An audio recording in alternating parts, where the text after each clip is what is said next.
আসসালামু আলাইকুম সবাইকে। সবাই কেমন আছেন? আশা করি সবাই ভালোই আছেন। আজকে একটা টুকটাক ব্লগ শেয়ার করব। এই তো সকালবেলা উঠে আমি চা বানাচ্ছিলাম, এদিকে আপু ফুল পিঠা আর এই পিঠা নিয়ে আসছিল। তো এটাকে ভেজে তারপর শিরা দিচ্ছিল। এটা গুড়ের শিরা। আর এটাকে কি পিঠা বলে আপনাদের এলাকায় অবশ্যই জানাবেন।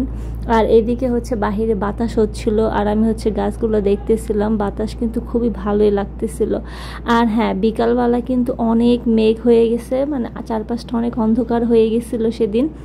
আর আমি একটু ভিডিও করতেছিলাম, কিন্তু হ্যাঁ দেখে কিন্তু মনে হচ্ছে এরকম অন্ধকার না, বাট বিকালবেলা কিন্তু পুরো রাত হয়ে গেছিল আমার অন্ধকার। আর এই একটা মজাদার বৃষ্টি আমার অনেক ভালো লাগে। উনি বারবার এই মিষ্টিটাই নিয়ে আসে, রসমালাইয়ের মতো, বাট রসমালাই কিন্তু না। আর এদিকে বাইরে অনেক বৃষ্টি হচ্ছিল আর ঝুম বৃষ্টি। আর এদিকে আমি একটু দেখতেছিলাম বাহিরে কতটা বৃষ্টি। আর এদিকে যে ফুলপিঠা আর আমি ডাবের পুডিং বানিয়েছিলাম, সেটা খেলাম। আর সন্ধ্যার দিকে আমি, আবু, রবিন, দিহান আমরা সবাই ক্যারাম খেলতেছিলাম। আর এদিকে আমি কফি বানিয়ে নিলাম, যেহেতু বাংলাদেশের খেলা হচ্ছিল সেদিন। তবে হ্যাঁ, হারতে হারতে কিন্তু আমরা জিতে গেছি। তবে এটা জেতার কথাই ছিল না, ভাবছিলাম ওরা তো জিতে না, তারপরে শেষটার মতো আর কি ওদের খেলা দেখতে বসি। আর এই যে আমার কফি। আর রাতে আমার আম অর্ডার করছিলাম। আমরা ওনার পরিচিত, রাজশাহী থেকে ওনার একটা ভাই হয়, তো উনি সবসময় আর কি ওইখান থেকে আমাদের আম আনা হয়। এবারও আম আনা হয়েছে। তো এই তো আমাদের আম চলে আসছে, উনি কুরিয়ার থেকে নিয়ে আসলো। আর এদিকে প্যাকেজিংটা খোলা হচ্ছে। আর আমের সাইজগুলো মাশাআল্লাহ কিন্তু খুবই সুন্দর। আর এখানে 2 রকমের আম ছিল, এটা হিমসাগর আম, আর ওই বড় একটাকে কি বলে জানি, রূপালী, আমরুপালি না, তবে আমরুপালি এর আগে খাওয়া হয়েছে। এটা তার থেকেও বড়। আর আমটা কিন্তু কাঁচা কাঁচা অনেক টেস্টি ছিল, অনেক মজা ছিল, মানে একদমই টক ছিল না।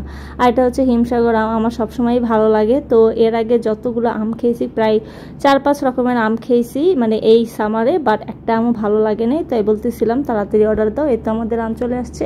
আর আপুকে বলছিলাম মেহেদির পাতা নিয়ে আসতে, আপু পাতা নিয়ে আসছে, আমাকে বেটে দিল। কারণ আমি বাটলে আমার হাতে রং লেগে যেত, এই জন্য বললাম আপু বেটে দেন। তারপরে এই তো সন্ধ্যার দিকে বেটার পরে ওটা কি রাতে লাগাবো, এই জন্য রেখে দিছি। আর এদিকে আমরা রাতে বের হয়েছিলাম, উনি বাইরে ছিল, ব্যস্ত ছিল, তো যার কারণে প্রায় আমাদের 9:30টার দিকে বাসা থেকে বের হয়েছি।